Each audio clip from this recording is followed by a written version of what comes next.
So, what do you think about coincidences? You believe in coincidence? I have a friend of mine who calls them holy happenstance, and I wasn't planning on doing this. I'm getting ready to head to the airport. I'm in Austin, Texas, just outside in a hotel, and getting ready to head to the airport and fly home after an event. But three crazy, amazing things happened last night that I just wanted to share with everybody because I just love it when God brings things together. And last night, I mean, the event itself was fantastic. About 1,000 people gathering at the Hope Pregnancy Center's annual fundraising banquet. I was the keynote speaker for that, which I just love to do. Side note, if you do banquets, fundraising banquets and you need a speaker, go to keithfarron.com/banquet and you can see kind of what I do there. But anyway, this event had about 1,000 people. Room was set up beautifully, just amazing event. But before the event started, the first one happened before the event started. The other two happened after. First one happened, I was sitting at the table in between the executive director for the center on my left, and on my right was the chairman of the board of the ministry. And we're sitting there just kind of getting ready, chatting, and one of it's a catered event for 1,000 people. So there are lots of people who work for the catering company who are there walking around in their black outfits. And a lady comes up who looks to be in her mid to late 30s.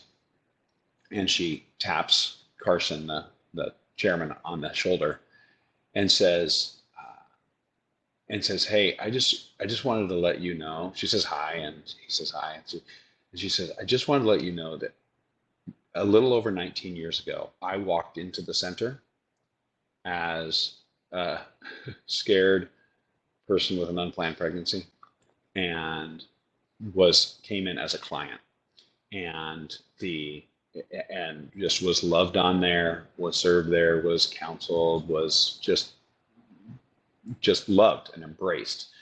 And she said, "And I just want to tell you that my son is now 19 and he's helping with the catering tonight for this event." And just her face was beaming, and she was so grateful for this ministry. And it was so cool to be sitting there and watching this kind of the fruit of something that when somebody invested in somebody more than 19 years ago. That was unbelievable. Then after the event, I'm standing at my book table and I'm talking to people, and a lady comes up to me and she says, "I just wanted to let you know," and we're in Killeen, Texas, which is where Fort Hood is, kind of north of Austin, a little over an hour.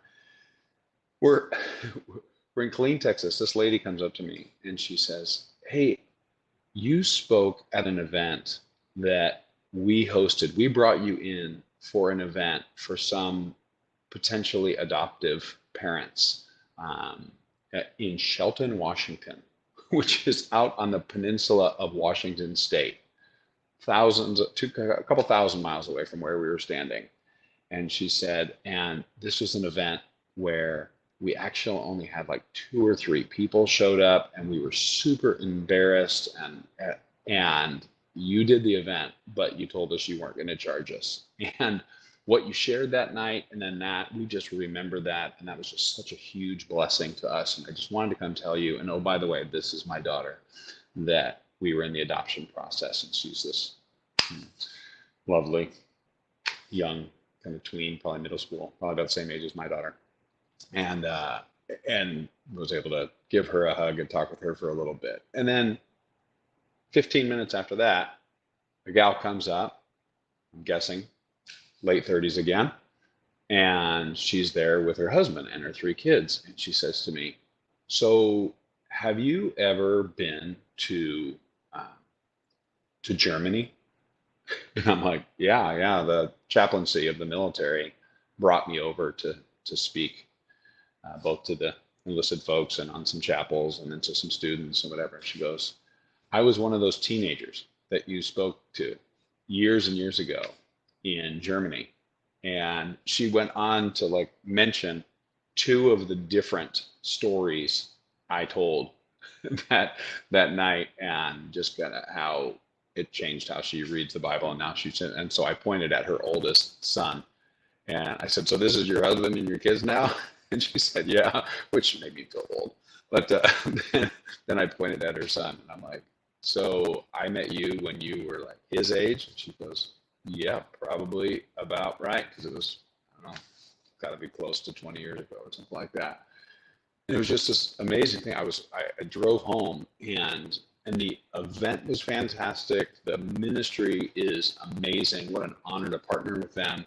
Then to see God show up and to at that event see the impact of that ministry's ministry for 2 decades, and then connect with people that I connected with in a completely different state and in a completely different country, in a different continent, was just absolutely an unbelievable experience. So I just decided before I head to the airport that I would share that with you.